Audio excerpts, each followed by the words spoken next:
Hey, welcome into the Fantasy Flow podcast. We are your hosts, Austin and Andy, and this is the first episode of season 2 because we are talking about season 2025 as we hit the off season. And this episode, we're doing a Seattle Seahawks deep dive. This is everything Seahawks.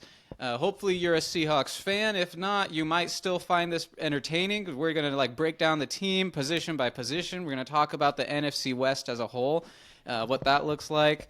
And I'm super excited to get into it because this is our home team. And I'm hearing a lot of discourse. We're on the radio, other podcasts, just consuming a lot of content. And I got a lot of thoughts, and I just want to put them out there. So, Andy, how are you feeling as we head into the off season?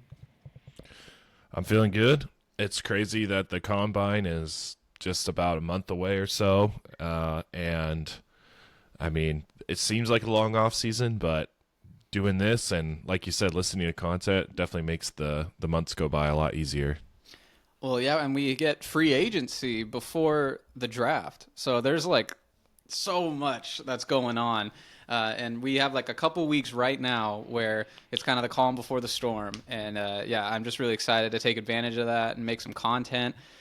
Speaking of content, I got 5 questions just off the rip. These are just things that have been kind of dancing around in my mind. And I'm going to hit you with some, and I need some rapid fire responses, just first thing that comes to your mind, okay? I got 5 questions for you. Is Hurts the best quarterback in the NFC now that he's won the Super Bowl? Yes. Jared Goff and Matthew Stafford close behind. Jaden Daniels? We'll see. We'll see. Okay. No, I like that. I think I agree. All right. Who's better, and this is for NFL football, not necessarily fantasy, Daniel Jones or Mac Jones? Daniel Jones, because he can run. Oh, man. Okay. How about this one? We'll go the flip side of the coin. Aaron Rodgers or Kirk Cousins? Oh, God. I hate this question so much. It's gross, but this is what some NFL teams are having to decide right now. I'm ready for Aaron Rodgers to retire, and I'm not ready for Kirk Cousins to retire. I think I don't mind seeing Kirk on the football field as a backup or as a starter.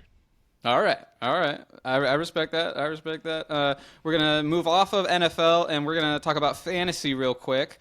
You're doing a dynasty startup, PPR. You got to pick one of these guys: Marvin Harrison Jr. or Ladd McConkey.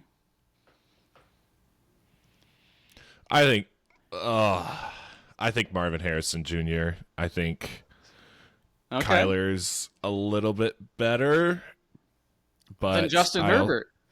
Yeah, that maybe just better. Maybe just in a better spot. Maybe that's what I'll say. Yeah, the offense might move a little better than the Chargers' offense as a whole. That's interesting. We could unpack that, but we're not. We're moving on. So you went with Marvin Harrison Jr. How about Marvin Harrison Jr. or his teammate Trey McBride? You got to pick a dynasty one for startup. Fantasy. Yep. Oh, Trey McBride for sure. Tight end. Tight end machine. Trey McBride. Yeah, him. Interesting. Yeah, one of the only good tight ends, and he's real young, and he's in a great situation. It's almost like Marvin, he's got to kind of eclipse Trey McBride before we really say he's like a number one, because I'm pretty sure Trey McBride outproduced him. He didn't score enough touchdowns, so no. But catches, yards, I think he might be right there with Marv. We're gonna go ahead and move on to our Seahawks discussion, and before we dive into the roster or anything like that, I wanted to kind of just break down big picture. If we just zoom out and when we're not in the trees, we're kind of taking a look at the whole forest here. The Seattle Seahawks 2025. So they're just coming off of the first year with Mike Macdonald as the new head coach. Moved on from Pete Carroll. They went 10-7, won 10 games. Pretty good. Just missed out on the playoffs going into year 2. Okay, the 49ers, they had a down year. They had their first down year in forever. they're kind of starting to get old too. Trent Williams, their future Hall of Fame left tackle, he's going to be 37 this year. George Kittle is 31 going on 32, and he's got a lot of mileage on those tires. You can say the same thing about Christian McCaffrey. He's going to be 29 this year, and for running backs, that's getting up there. And they're looking to move on from Deebo Samuel. And this coming year will be the last year of Brock Purdy's rookie contract, and therefore the last year of their cap flexibility. So maybe they make him play out that deal, and then they go the Kirk Cousins route and franchise tag him. But like they're probably going to have to pay him this offseason because a lot of people don't like playing on the last year of their deal. So the 49ers are in a really interesting spot. And then the LA Rams, the reigning champs of the NFC West, they're letting go of Cooper Kupp. We already talked about that. And now it sounds like they're asking Matthew Stafford to take a pay cut. Stafford wants to sort of reorganize his contract to make more money, but he's already slated to be like a $50 million cap hit. So it's just a really complicated situation that they're trying to navigate. And the Cardinals are the Cardinals. So it feels like there's an opening for a Seahawks team that won 10 games last year and seems to just be going up. And the last thing that I'll say before I flip it over to you and kind of get your thoughts, Andy, the schedule for 2025 for the Seahawks is real nice. We play, obviously, our divisional opponents, and then we play the entire NFC South and the entire AFC South. Those are probably the two worst divisions in football. And then we play the Steelers, Vikings, and Commanders. That's not a very difficult schedule unless some teams in those South divisions just take massive leaps. This is very interesting. Very interesting, in my opinion. What do you think, Andy? Yeah, that's a great point on the schedule. I've already looked that up as well. I would love to go see the Colts and the Seahawks because those are my two favorite teams. Mm-hmm. But yeah, I think this is kind of in the same storyline for the last 3 or 4 years, even with Pete Carroll, right? It's like, oh, there's kind of an opening. We can kind of compete. And it's getting frustrating because, like you said, we went 10-7. We know we're a team that can score double-digit wins, but we're just can't even make the playoffs, or we're getting the 7th seed. I want to see that next step. I'm not expecting the Seahawks to make a jump to be Super Bowl contenders or NFC, top 1 or 2 seed contenders, but let's win the division for Christ's sake. Like let's get up there. Let's make that next step. And I know we have a brand new head coach. I'm ready to see how he's going to mold his defense, and with the new offensive coordinator, seeing how Geno can operate this offense, take us down, not make those mistakes in the fourth quarter, not make those mistakes in the red zone. I think a couple of those switch the other way, and we have another win or two taken away from the loss column and put them into the win column. So that's kind of my big picture. And obviously it all starts on, as we've seen from the Eagles, right? It all starts on the offensive line and on the defensive line. Absolutely. Yeah, no, I totally agree with that analysis. That's so evident. And as we'll get to, John Schneider, the Seahawks GM, he doesn't necessarily see it that way. At least he hasn't in years past. And we'll get to it. But yeah, if the Seahawks did make the playoffs last year, let's face it, they were getting bounced in the first round.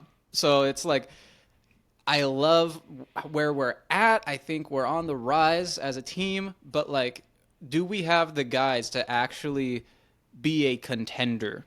And that's something that we're going to need to talk about, because Geno Smith is entering the final year of his contract.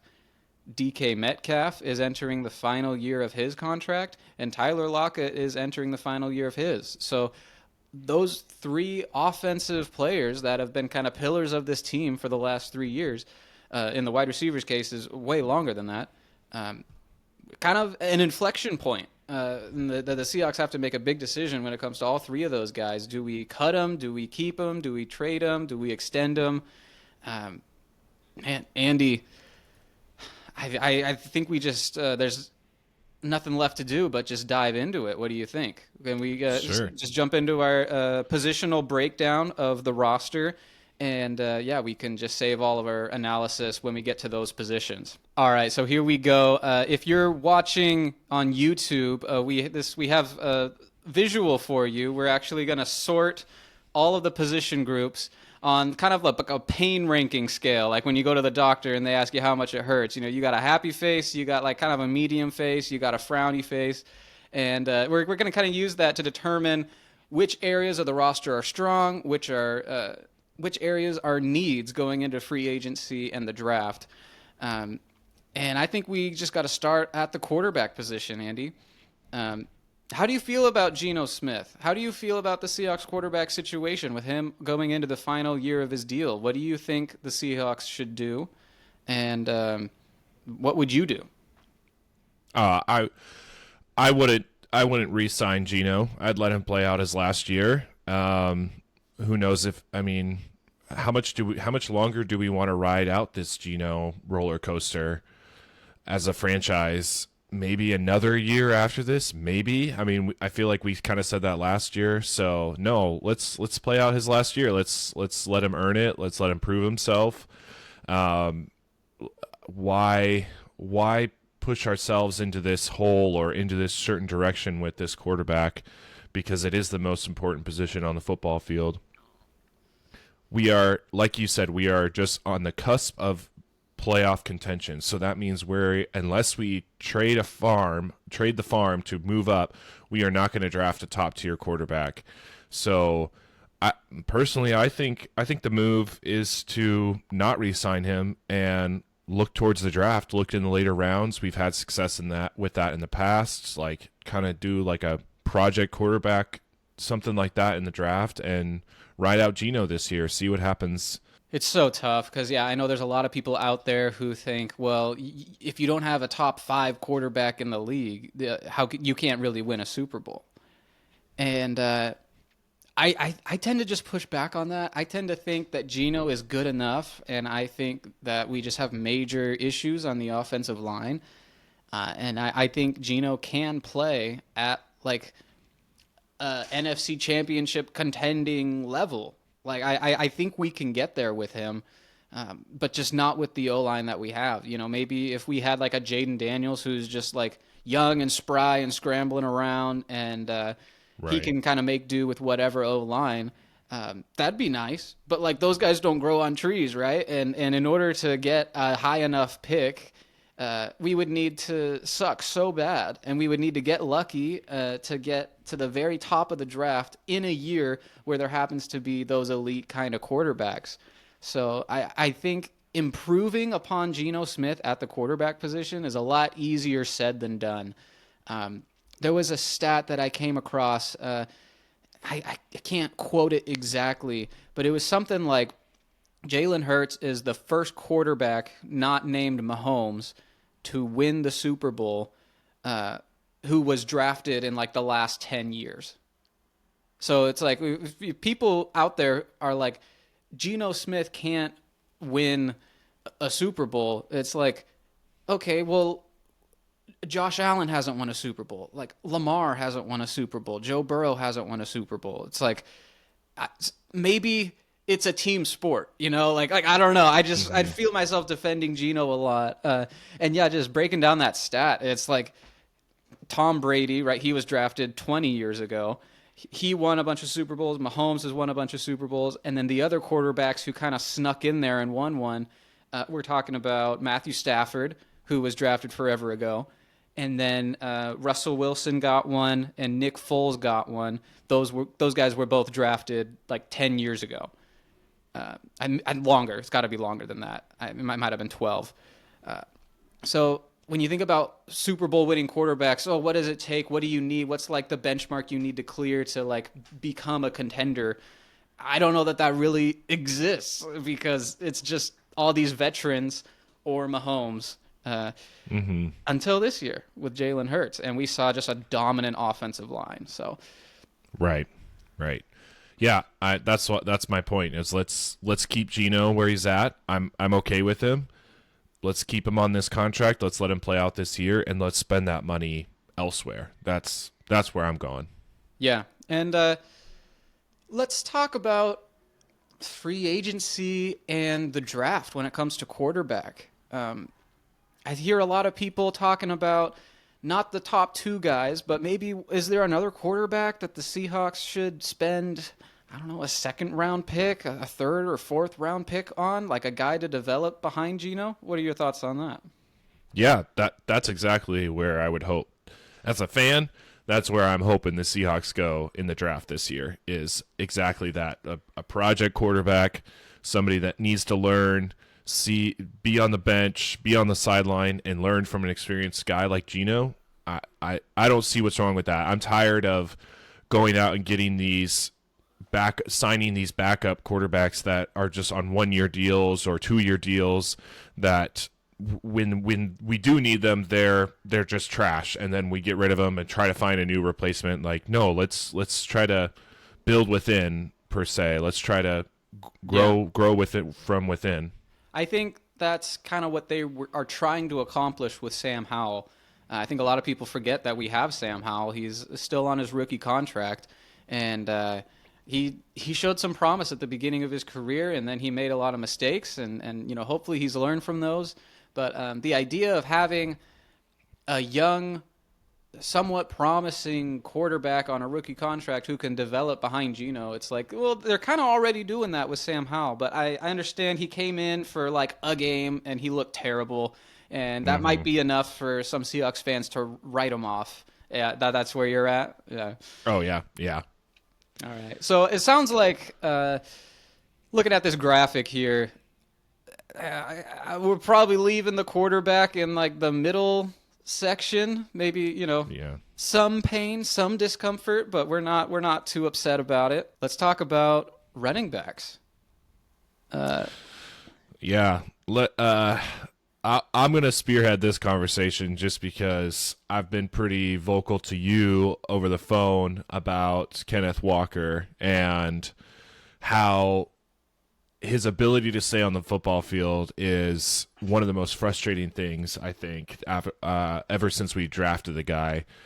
His production is crazy. Our team is, just look at the games we had with him and the games we had without him, and it's night and day difference. I get it. Yes, we had that like one crazy splash game with Zach Charbonnet where he ran like 200 yards or whatever. He just dominated. But besides that, we need him on the football field. Yeah. But why, if he can't stay healthy, why are we putting all our eggs into this basket? That's talk me off the cliff here, because I'm getting sick and tired of Kenneth Walker. I'm rid of it. Okay, first of all, a lot of running backs miss games here and there. Okay, that is not unique to Kenneth Walker. I wish he was healthier than he has been. But we have Kenneth Walker, we have Zach Charbonnet, both of whom were kind of like early second-round picks, and Kenny McIntosh as a RB3. I think that's one of the better running back rooms in the league on paper. But yeah, like when Kenneth Walker's hurt, then suddenly the position is kind of a problem. But again, I think I accept that the starting running back, whoever it is going to miss a couple games, and I attribute more of the deficiencies in the running game to the O-line than I do those players. I think those are great players. And I guess just my last point on it is I am so annoyed, and hopefully the Seahawks stop doing this now that Pete Carroll is gone. But I'm just so annoyed that the Seahawks keep overdrafting running backs when it's like not a real position of need, and then they blow their second round pick on a running back that we were all excited about for fantasy football, and now they just get drafted into this terrible situation. And we saw that with Rashad Penny, just like totally ruined. Zach Charbonnet, he's only started a couple games in his career. It's just like, man, like if the Seahawks draft another second round running back, I'm going to be so upset. Like I honestly think we have a pretty good running back room. But yeah, if you want to put it right there in between the happy face and the no, you're right. It is a great backfield on paper. I'm fairly happy with the players we have. It's just very frustrating to to see Kenneth Walker miss 3-4 games in a row, and that kind of ruins the streak or ruins our chances to win the division. And it just seems like it happens year after year. But no, overall, I am very pleased with Zach Charbonnet, UCLA guy. Love watching him. And Kenneth Walker is a beast. I mean, that one-handed catch he had this year, I mean, he's incredibly talented. So it would be hard to find better replacements, I think. So we're going to leave them in the happy face. All right, cool. Moving on to wide receivers. Can we scroll down to the depth chart and get a look at what we're dealing with on the roster right now? So we have DK Metcalf, who's going into the last year of his deal. It's kind of like the Seahawks could just make him play it out, but like we know what we're getting with DK Metcalf. Like I don't see the point in like a prove it year. You either extend the guy because you think he's gonna lead your receiver room for years to come, or you trade him this offseason before the draft. So to another team who feels more strongly about him. I think that's kind of the only two real options here. And then behind him, you have Tyler Lockett. He's going into the last year of his deal, but he's also going into his age 33 season. He's due to make $33 million this year, which is one of the top 3 contracts on the roster. His cap hit is insane, and if the Seahawks cut him, they can save, I think it's $13 million against the cap, maybe more. Wow. I think it is more. I think 13 is like his dead cap money. It's wild. So they honestly have no other logical choice unless Tyler Lockett accepted a massive pay cut. I think the Seahawks are going to have to cut Tyler Lockett, and that's really sad. But they kind of anticipated this. They saw this coming because they drafted Jackson Smith-Njigba, who really broke out last year. So if we extend DK Metcalf, which is what I would like to see happen, and then we have JSN, that's a great one too. And then our wide receiver 3, well, that gets a little hairy. I think you're talking about Jake Bobo. You know, what was he, like a 7th-round pick out of UCLA? Yeah. I mean, Derek Young, he had some promising plays. Cody White had some promising plays throughout the year. I think, yes, it gets a little dicey, but I mean, we all are a fan of Jake Bobo. I don't know. I haven't met a single person who isn't. So for him to be the wide receiver 3 and get his shot and show what he can, show his skills and show what he can do out there, I'm okay with that. I'm obviously a little biased, but I'm more than okay with that. Yeah. It's it could be worse. Like there's a lot of other teams out there. I feel like the Seahawks have been kind of spoiled when it comes to these receivers. They were talking about going into last year. Do we have the best receiving trio in the league with DK, Tyler Lockett, and JSN? That's going to get broken up this offseason. So yeah, I don't know. I would be okay with Jake Bobo as our wide receiver 3 going into the year, but I also think you got 7 draft picks, like probably throw one of them at the wide receiver position. Maybe not your first-round pick, but a mid-round pick at least. Get some competition in there, some insurance in case of injury. So, yeah, and I don't know. With the new offensive coordinator, we're hoping to run the ball more, right? So, yes. How important is that wide receiver 3 position to be an all-star or an all-stud? I don't think it's that important now with this new offensive coordinator. So that is a great point, Andy, because the new offensive coordinator, he really likes running the ball, and he really likes being in 12 personnel, which is 1 running back, 2 tight ends. So that means 2 wide receivers. So it would be DK and JSN, and then 2 tight ends on the field. And if Jake Bobo is on the field, like he's probably our best blocker in the wide receiver room. Him and DK are both just huge dudes who are very good in run blocking. So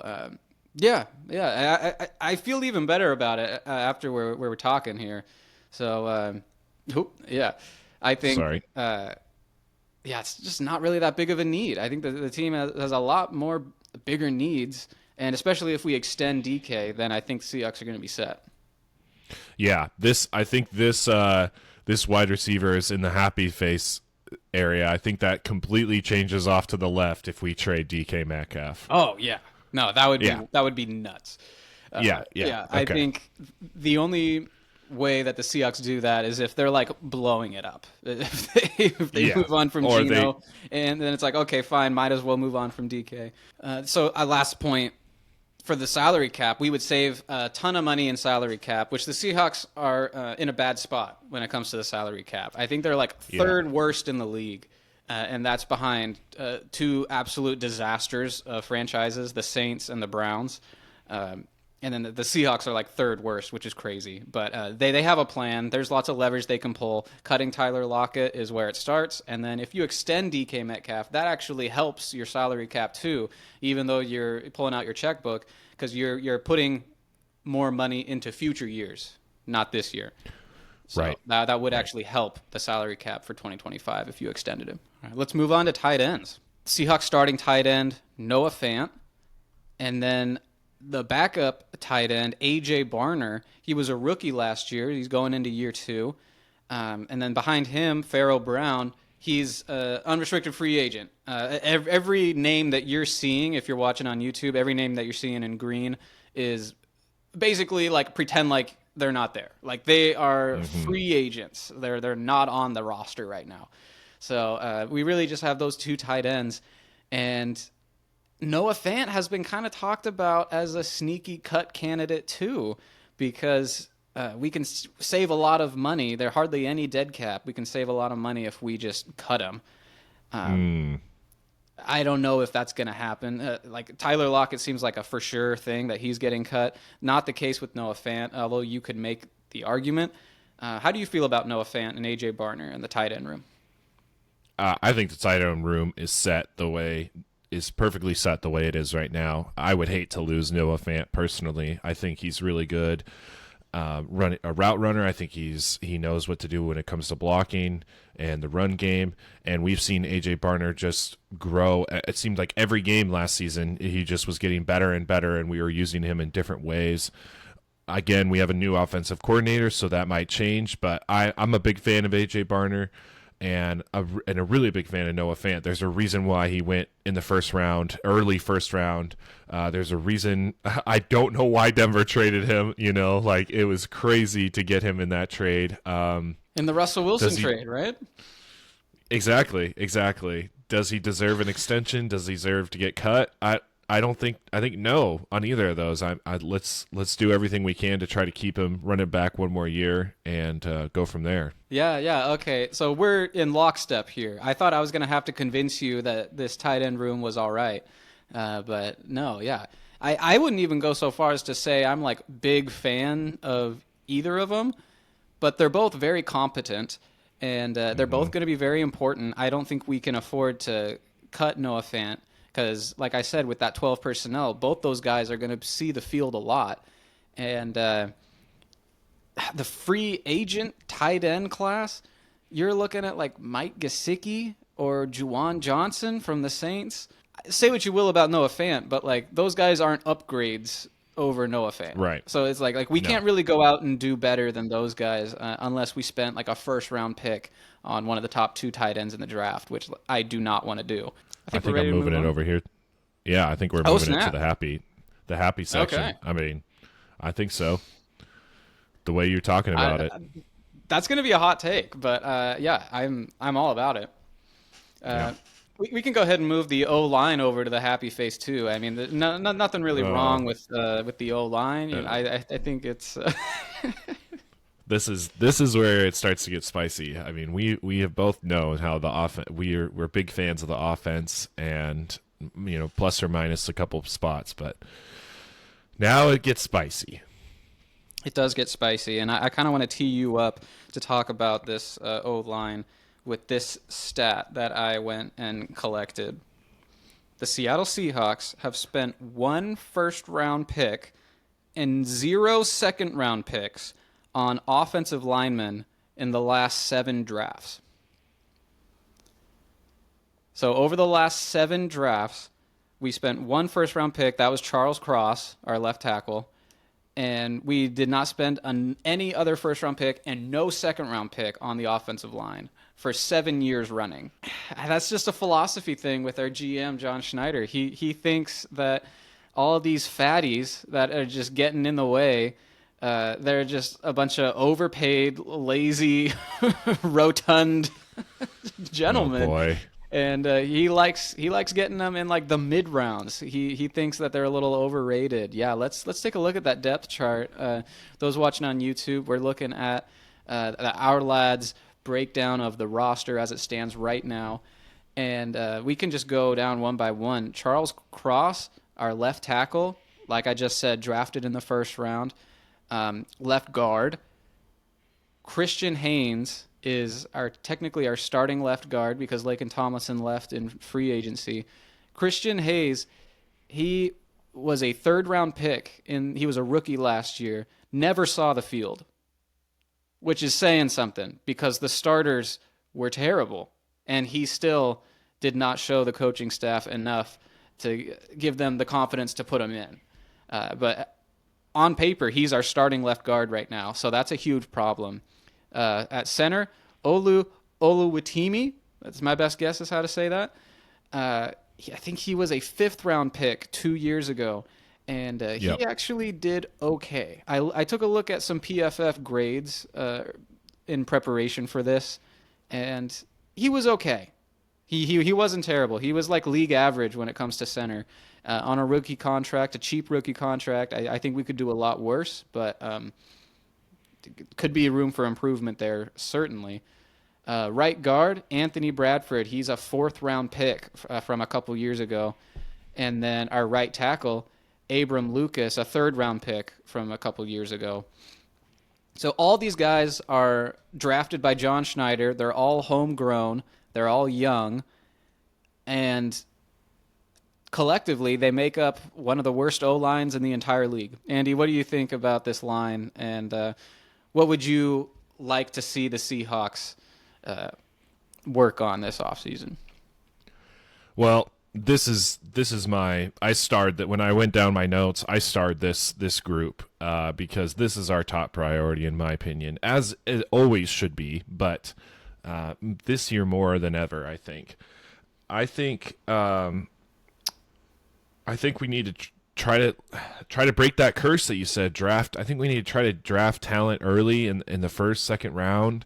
I mean, you can see that our backups here are all from last year, and they were either in the third, like you said, with Christian Haynes, or in the sixth round. And so, like, let's build that depth. Let's keep what we have and continue to build that depth, but just better talent than spending our sixth round picks on offensive linemen. It's really hard to develop offensive linemen. They either have it or they don't. We've seen first rounders get cut after a couple years from the Giants. We've seen veterans get contract after contract. I mean, like Tyron Smith comes to mind from Dallas, and then he played for the Jets last year. Like, he's a free agent. I would love to sign somebody with experience. I mean, like, let's go get our Jason, our version of Jason Peters, something like that, right? Like, somebody just that knows what they're doing and can maybe try to train up these young guys. I think we need to improve on the center. I know he did okay, but it really starts there too, in my opinion. The left tackle and the center, obviously, and I think we're pretty set on left center. So on left tackle. So let's go get somebody in free agency. I agree with pretty much all that. Yeah, Charles Cross, our left tackle, his PFF grade was actually really good. Our first round pick, like crazy, to think that drafting one of the better players and he actually does better. All these other guys, these mid round picks, third, fourth round guys, they have some starting experience. They're mid round picks. They're cheap. Those are the guys that should be in this second column as second stringers. These are like the break glass in case of emergency players. These aren't this isn't plan A. This shouldn't be anyone's plan A. And then, going the old veteran route, it's like there's a lot of older veterans out there, but it's just like with the draft where it feels like John Schneider gets a little too cute and he waits a couple rounds and he tries to Mm-hmm. get like this nice sneaky diamond in the rough of a rookie. Well, he gets a little too cute in free agency too, like bringing in Jason Peters. Like you could have went old and kind of gotten a little bit of a discount and gotten like a 34-year-old offensive lineman, but he goes, no, I'm going to get a massive discount and I'm going to get a 38-year-old free agent offensive lineman. It's like, no, dude, like it's been enough of this. Like Seahawks fans are fed up. And it's a very complicated job being the general manager of a team. The Seahawks have never been bad. I think a lot of Seahawks fans, some of them wish we were bad so that we could kind of hit a reset button. But we have been consistently competitive, so I give Schneider a lot of credit there. But this is a weakness of the team, and when it's a weakness of the team year after year, you kind of start to there's no other way to say it than it's a weakness of the GM. So I think something needs to change this offseason. I don't know that it will. Again, in preparation for this episode, I was listening to an interview that he did. He gave like about a 20-minute interview talking about this offseason and where we're at. And he admitted that the O-line was an obvious need of the team, but his word choice, I don't know. It didn't sit right with me. He was a little too smug about it. He was a little too, oh, the fans are going to say what they're going to say. We have a plan. It's going to be okay. And yeah, I just don't really believe him at this point. But No. like what you were saying, there's a lot of nice free agent offensive linemen. A lot of guys, there's some guys are in their prime and they're going to command a big salary. Other guys are, maybe a little past their prime, but still like league average. And we could pay for those guys too. And then in the draft, it's actually a pretty good crop of offensive linemen in the draft too. So I think it's all in front of the Seahawks. But yeah, just getting a center who is so important. Not only does he decide when the play starts, but he's primarily responsible for calling out what he's seeing on the defense, who's blitzing, where is it coming from, and just communicating with both sides of the line. That's so critical. It kind of takes me back to when Schneider traded away Pro Bowl center Max Unger for Jimmy Graham because they thought, oh, we just need to get more efficient in the red zone. Let's get that big body tight end Jimmy Graham. And yeah, it turns out we just like wrecked our offensive line, and then we just asked Jimmy Graham to block because our offensive line was struggling. Then we needed a chip block on the line. Just a total disaster. So yeah, I can't get more frowny face than the O-line. Yeah, way over there to the way left. There we corner. go. Defensive line. Yeah, let's take a look at what the current depth chart is. And it's a little complicated because this defense with Mike McDonald, it's not as straightforward. We have interior defensive linemen, and then we, instead of traditional like edge rushers, we're kind of using these outside linebackers. So it's kind of hard to know how to classify what player. We'll just try to just add as much context as we can to it because it is a little complicated. When it comes to defensive line, Jerron Reed, he's 32 years old. He's a free agent. I would say one of the two free agents that the Seahawks have that I would be interested in bringing back. Because 32 is old, but it's not that old, especially for a defensive lineman. We see guys, if they're really good, they're playing into their late 30s, let alone their early 30s. So I wouldn't mind bringing him back on a 1 or 2 year deal. Outside of Jerron Reed, Byron Murphy, our first-round pick from last year, interior defensive lineman. He had a good year. He's not going to stuff the stat sheet with like sacks or forced fumbles because he's an interior defensive lineman. He clogs up the middle. He defends the run. And for a rookie, he did a great job, I think. Andy, what are your thoughts on Byron Murphy and Jerron Reed and that interior defensive line? Yeah, I think I wouldn't mind bringing back Jerron Reed, but what's our top priority? I think our top priority is offensive line.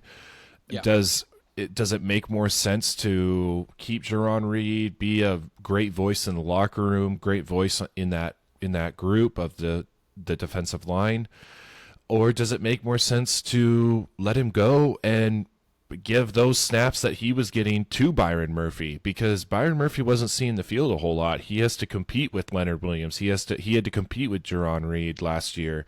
You take one of those pieces out and you plug in Byron Murphy to take over those snaps. Yeah. I think Byron Murphy does fill up the stat sheet. I think he does showcase his skills a little bit more because he is getting into the ball game. That one I'm torn on, but I kind of like both outcomes. Yeah, I hear what you're saying. And yeah, if that 300-pound young man can handle more snap count, by all means, give it to him because he's phenomenal. Right. And then you have Leonard Williams also, who was playing like an all-pro at the end of the year, right next to him. So I love that for the Seahawks. But yeah, so if Jerron Reed is not on the team, Jonathan Hankins is not on the team, and another guy named Roy Robertson Harris, he was like a mid-season trade acquisition that the Seahawks picked up for depth. He's getting cut. Him and Tyler Lockett are for sure getting cut to save cap space. So he's gone. Those guys in green that you see are gone as of right now. So it's really thin. I love Byron Murphy. I love Leonard Williams, but there's hardly anyone behind those guys. And another guy that's getting cut for sure might be before June 1st, might be after. I'm not sure all the details. But Draymond Jones is another guy who I don't know if he's listed outside linebacker or defensive lineman, depends on what site you're on, but he's not going to be with the Seahawks for next year. We gave him the bag like last offseason or 2 offseasons ago, and he hasn't played up to that contract, and now we're at a point where it makes sense to just let him go. So, right. Unfortunately, I agree with you. I wish that was the case, and when you sign somebody, when a different coach and a different regime gives a player a contract, and then a new regime, a new head coach with new schemes comes in, and sometimes it doesn't work, and it wasn't really anybody. It's not the player's fault. It's not the GM's fault. I just think Draymond Jones doesn't fit in Mike McDonald's system. Yeah. So where are we putting this group of the defensive line? Where are you feeling? I kind of like where it's at, right in the middle there. It doesn't make me smile. It doesn't make me frown. We need more depth. I think it needs to be addressed this offseason to just add more bodies, add some contingency scenarios at least. We typically need a rotation because those guys are exhausted, and unless we want them taking plays off, like we need a rotation. Like that's just the nature of the position. Yeah. So, yeah, I wouldn't mind the Seahawks' first 2 picks being either offensive line or defensive line to bolster up the depth or to just be better in general. Yeah. So, do you think there could be like a league-wide sort of pendulum swing back to the linemen based on what we saw from Philadelphia in the postseason? Like, do you think every team is going to be out there drafting offense and defensive line? I think the teams that want to contend are going to be doing that. Yeah, I think about Washington. I think they're probably going to be addressing the offensive line. I think about the Rams. They're probably going to be San Francisco. If they're smart, they're going to be addressing the offensive line. I know I just listed off a bunch of NFC teams. Maybe the Bengals. I think if the GM realizes that they're a couple players away, then yeah, they're probably going to be addressing this O-line. All right, so we'll leave that there, and then we'll move on to linebacker. Not a whole lot going on in the linebacker room. I think our one name. Yeah, basically, it's basically one name, and that's Tyrese Knight, who was a rookie last year, mid-round pick. And I think every Seahawks fan knows by now, halfway through the year, we acquire Ernest Jones via trade, and we promote Tyrese Knight to the starting lineup, and then our defense immediately got miles better, both defending the run and the pass. And so I love what we have in Tyrese Knight. And I think re-signing Ernest Jones to a nice long-term deal is probably priority number 1 for the Seattle Seahawks, just because they have not set themselves up well to be able to withstand that loss. Like, they have no one else on the roster.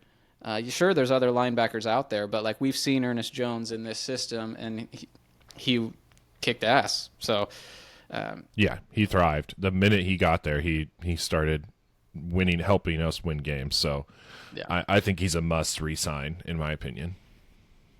absolutely.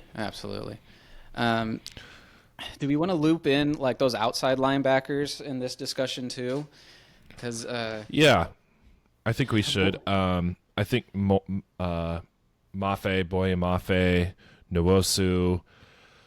Derek Yeah, Hall, I too. think Derek. Yeah, who knows what happens with Derek Hall? Honestly, there's a lot of hype when we drafted him, but again, that was the previous regime, previous head coach. So we'll see how Mike McDonald feels about him. I mean, this group had the most action before the season even started, or right at the beginning of the season, right? And even with the Ernest Jones trade, I mean, Mike McDonald was tweaking this position group as long as he could until the trade deadline. So Yeah.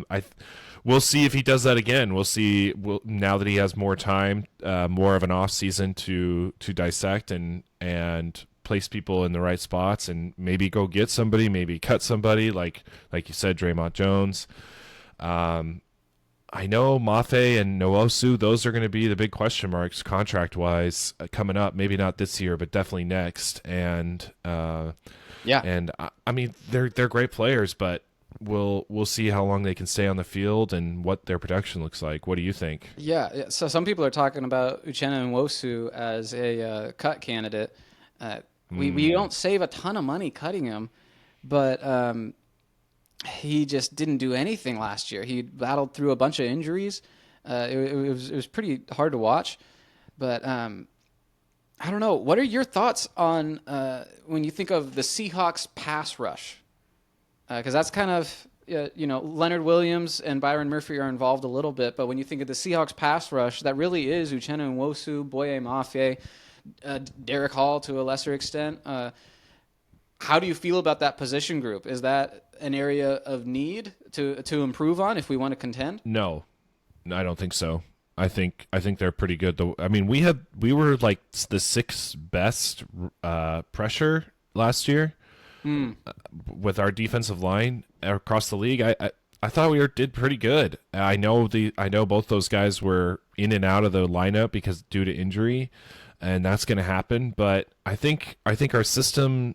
I don't think we need a big splashy name there because of the system that we have, because of the Mike McDonald coaching system.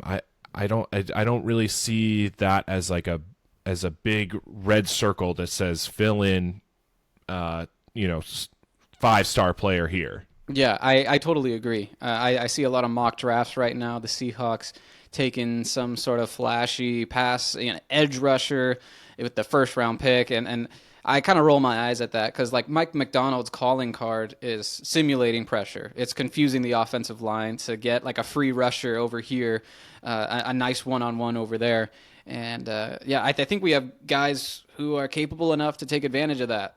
I don't think we need, like you said, I don't think we need to trade the world for Myles Garrett or throw a bunch of draft picks at it. I think we're pretty all right. So, yeah, where you going with the linebacker position on the pain scale? Yeah, I mean, I'm kind of in the middle of the blank face and happy there. I think, especially if we need to re-sign, we need to give Ernest Jones a contract. If we do, this gets bumped up to the big old happy face. So Yeah. I kind I of might want to just just lean it a little assume bit. that we're re-signing Ernest Jones because it's such an Okay. obvious need. But yeah, I don't. If we don't, like, this immediately becomes a big area of need in the draft. Is that like middle linebacker spot? So Right. we'll see what happens. But yeah, I'm fine. I'm fine leaving that there. Okay. All right. The last position group we got to talk about the Seahawks secondary. Not exactly the Legion of Boom, but we got some guys. Let's go back to the Yeah. depth chart. Everybody Sure. knows about Devin Witherspoon. He's listed as our nickelback. Besides him, we got Reek Woolen. Solid starter. I mean, he's not consistent, but I think you can do a lot worse, and he's still young. He's still learning. Yep. At the safety position, Julian Love, he's a rock star. Kobe Bryant, I like Kobe Bryant quite a bit. I don't see anything wrong with that safety room, especially if we keep Rayshon Jenkins. But behind them, that's a nice little rotation that we got. So Nehemiah Pritchett, he was a late round rookie pick. Didn't see the field much, but I like that we have some depth there. A guy who's been in the building for a whole year now under his belt. The real problem is that other outside corner position. Right now, they're listing Josh Joby as the starter. I think he ended the year as our starter. When we're playing nickel, which means 5 DBs on the field, Josh Joby's out there, and he's a total jag. I'll just say it. Like he's not like some rookie who is full of promise. Like I think he's 26 or 27 years old. And good for him for fighting his way onto the field there. But that's a big issue. That's a very obvious area for improvement that I see. How about you, Andy? Yeah, he's a restricted free agent, and Trey Brown is an unrestricted free agent. So technically, they're both free agents. I agree. The whole Josh Job thing is a little scary in my mind. Is a little. I don't feel too comfortable with that, but this hands down has to be my favorite position group on the entire Seahawks roster. Okay. Julian Love is just all over the field. I love Devon Witherspoon. Reek Wallen, he's at his ups and downs, but he is tall. He is quick. He can. His vertical is insane. He has those long arms. And then Kobe Bryant is like the Cinderella story that you didn't know you wanted, but you have it now with the Seahawks. This is just such a fun group to watch. And when they make plays, when they make interceptions, when they punch the ball out, I am jumping up and down watching these guys. Yeah, I don't know. I would pump the brakes a little bit because I am concerned about that outside corner spot, but. I don't know. If we go back up to our pain rankings chart, it doesn't sound like we're in that much pain when we think about the secondary. No, I don't think we're in that much pain, but I think, it's tough to say. I mean, how many teams have two great or two solid corners or a great one and a mediocre one? I feel like most teams have a pretty decent one, maybe somebody you could name off the top of your head, and then the other side not so great. So I feel like that's a little bit more common than we give it credit to. But I don't know. That's a good point. But man, if we want to compete for championships, I mean, like the Eagles secondary was loaded. The Chiefs secondaries when they won Super Bowls, they had L'Jarius Sneed and everyone else back there. So like I said, this is my favorite position group, so I want to shift it a little bit more to the right, to the happy side. Shift it to the right. Yeah. Okay. If it makes you smile, then we can shift it to the right. Sure. Overall, this feels really optimistic. I didn't realize how optimistic this would turn out. But like our O-line, terrible. Defensive line could be better. Everywhere else, this is a pretty nice roster. It's a pretty nice roster, pretty nice coaching room. We'll see about this new offensive coordinator. But, it could be worse. I think that's the biggest takeaway that I have as a Seahawks fan. It could be worse. And we're not that far away from competing. No, I don't think so either. I think we have the right head coach. We'll see if we have the right offensive coordinator. And look at our entire offense is in the mid to happy side of things. So very optimistic, I would say. Very optimistic. Hard not to be. All right, here at the end of this episode, let's get specific. Let's talk about some specific wishes that we have for the Seahawks. If we had a wish list for what John Schneider and the rest of the Seahawks could do this offseason to improve the roster, what would it be? What would be on your wish list, Andy? How about you go first, and then I'll give one. Sure. My biggest wish is to extend Ernest Jones. I know we mentioned that, but if we don't do that, I'm going to be deeply disappointed. So that's like that's going to make me feel very, very happy and very, very comfortable about where this defense is once we extend, if and once we extend Ernest Jones. I love that. Yeah. Yeah. They tried to extend him during the season. It just never really worked out. And then he got so close to the end of the season. He just goes, well, hey, there's no real risk of me getting hurt. What do we got? Like a couple games left. I'll just hit free agency and let the market determine my contract, basically. And Sure. yeah, the Seahawks, they better match whatever he's offered. Right. My wish in free agency, I'm going to go to free agency. I mean, I'm going to go to that offensive line that we keep talking about. And I got a fun one. I want the Seahawks to sign Mekhi Becton. He was infamously drafted by the New York Jets to be their stud tackle. And he battled through a bunch of injuries, kind of flamed out, wasn't really that good, dealt with some penalties, and they didn't exercise his fifth-year option. They let him hit free agency, and he gets signed on the cheap by the Philadelphia Eagles. And then he starts for them every game, and then he goes and wins the Super Bowl. Well, what did he do? He moved from tackle inside to guard. He kicked back in to play a slightly easier position. He's not dealing with every team's number one edge rusher. He's in the interior of that line, that great star-studded line, and he was a rock in that line. And I just interior offensive line is exactly what the Seahawks need. He's only 26 years old, unrestricted free agent, and he's every bit as athletic as he was. When he was a rookie being evaluated, he was being talked about as like a top 10 pick. And I think it would just the Seahawks would have to overpay because he is so young and he's coming off of a great year. But I just want to see it happen. I think that would be very fun. Yeah, it gets expensive once you put a ring on your finger. So I get that. I'm all about it. I'm also going to go offensive lineman. I'm going to say let's go get a center. PFF has this guy named Drew Dalman from the Falcons. He played about 50% of their snaps.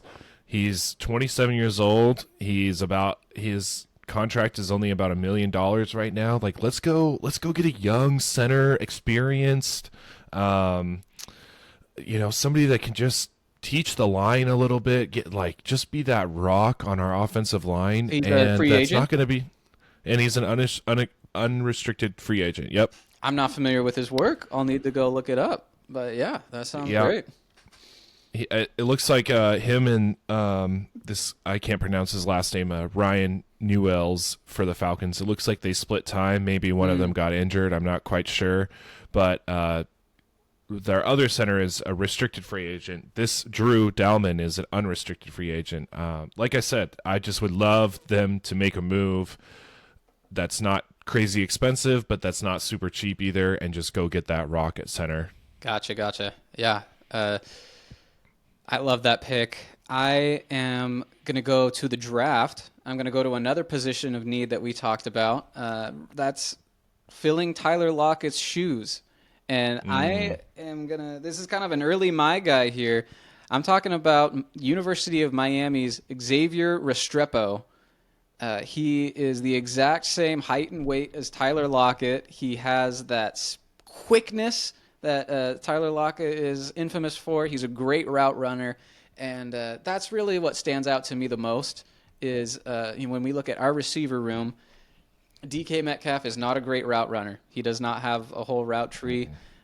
So we need someone kind of like JSN, and that's the only problem with this is that there's a little bit too much overlap between Restrepo's game and what JSN does. But I just love how Restrepo just reminds me of Tyler Lockett, and I think he'll be available in the third round because he's just one of many good, not great receiver prospects in this year's class. And he just really stands out to me when watching a Cam Ward film. It's just like every highlight pass, every touchdown pass, like the other end of it is Xavier Restrepo just flashing wide open, making him look good. So nice. I like that. Yeah, I'm all about that. I don't mind that type. of draft pick at all.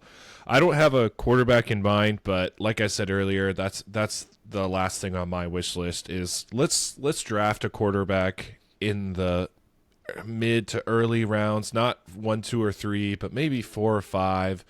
Let's do a project. Let's get somebody in the wings that can learn from Geno and be on the sidelines and hopefully eventually take over for Geno instead of this wishy-washy back and forth of backup quarterback carousel we do.